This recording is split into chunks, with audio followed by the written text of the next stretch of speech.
Christian. Bonjour Bob. Vous êtes un ancien, si on peut dire, d'Universal. Vous avez créé votre propre société d'édition qui publie des livres, mais aussi des albums, des CD. Est-ce qu'il y a encore un marché sur ce créneau-là et quel type de CD vous publiez ? Alors oui, moi ça fait 30 ans que je travaille dans l'univers disque.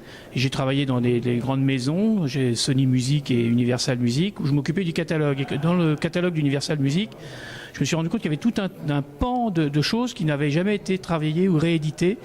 Notamment des enregistrements de textes lus par Céline, il y a la méthode Coué par le docteur Coué, il y a beaucoup de pièces de théâtre. Et quand j'ai été licencié d'Universal il y a une petite dizaine d'années, je me suis dit que c'était peut-être un bon moyen de revenir dans l'industrie par le livre lu. Et non pas aller vers les marchands de disques, mais vers les librairies. Voilà, c'est comme ça que j'ai créé ma structure. Et il y a un vrai marché actuellement, à une époque où la musique ou le CD a tendance à se dématérialiser. Alors, de plus en plus. Il ne faut pas se leurrer, hein. Le marché du disque, il a perdu 80% de sa valeur dans les 15 dernières années. Ouais. Donc c'est un marché qui s'est totalement effondré.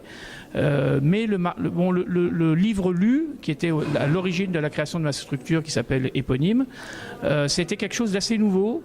Puisqu'il y a quand même en France 2 millions de déficients visuels, dont 400 000 non-voyants. Ah oui. Voilà. Oui. Et paradoxalement, en France, il y avait très très peu de choses disponibles en livre lu.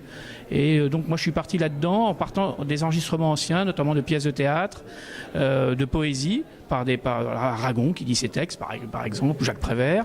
Et je suis parti dans cette direction-là. Mais c'est quand même un micro marché, puisque le marché du livre audio en France fait moins de... Je sais pas, c'est entre 0 et 1% du marché, alors que dans des pays comme les pays scandinaves ou l'Allemagne ou les États-Unis, le livre audio représente 10% du marché. Donc c'est un vrai truc qui existe quand même. Oui, une niche, mais en fait... Mais ça reste quand même un marché de niche. Et bon, il y a des preuves en plus de TVA, parce qu'au départ la TVA n'était pas la même que celle du livre, bon, même si maintenant c'est à 5,5. Voilà, non, on peut pas dire que ce soit un marché qui se développe. Mais c'est une niche dans laquelle je me suis engouffré. Qui existe. Voilà, qui existe. Bon, en tout cas, on vous souhaite un bon salon parce que les gens commencent à arriver là. Donc je vous renvoie de liberté. Merci Bob. Merci beaucoup. Merci.